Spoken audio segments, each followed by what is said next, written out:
I've spent years buying and selling properties with land, and I've seen it all. I've seen people buy 10 acres in Montgomery County only to find out they can't get power to the build site for less than 30 grand. Or worse, they buy a private lot that actually has a 50-foot pipeline easement running right through the middle of where they wanted their pool. Buying land is about what you can't see. I'm Bren Brewer, your favorite realtor, and today we're uncovering 5 hidden land traps you've got to avoid in 2026.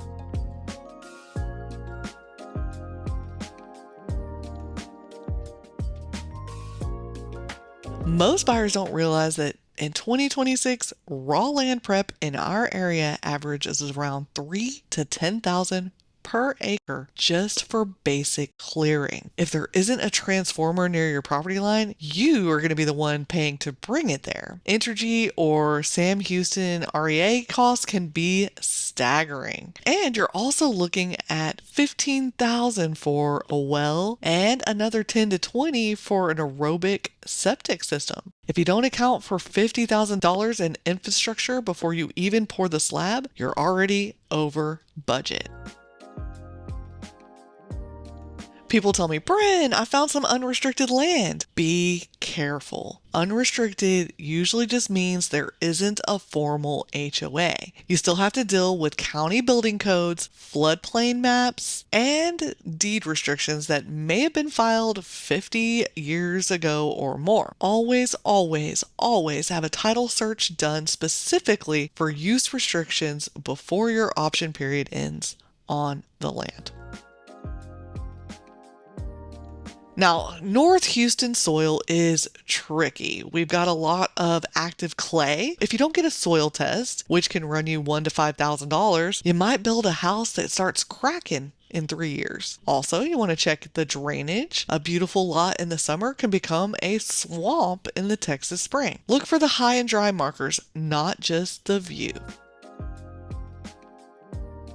Now, remember, this is Texas. You might own the dirt, but do you own what's under it? In Montgomery County, mineral rights are often severed, and you need to know if an oil company has the right to put a pump jack 50 feet from your bedroom window. Also, check for blanket easements. If a utility company has a blanket easement, they can technically run a line anywhere they want on your property. All right, this one's a doozy. I'm talking about surveys. Never, ever, ever rely on the seller's survey that's from 20, 30, 40, or even 50 years ago. Fences move, creeks shift, neighbors encroach, and this year you want a new survey because that's going to be the only way to guarantee that you're actually getting the acreage that you're paying for. If a survey shows 4.8 acres instead of 5, that's a massive price negotiation point. Land is one of the best investments that you can make, but you've got to do your due diligence. If you're looking for acreage or you're ready to sell your current property to fund a move to the country, we need to talk. Head on over to my website, brenbrewer.com/home-valuation to see what your current equity looks like, because that equity is the foundation of your land buying power. Now, I'm Bren Brewer, your favorite realtor, and let's get you on the right piece of dirt.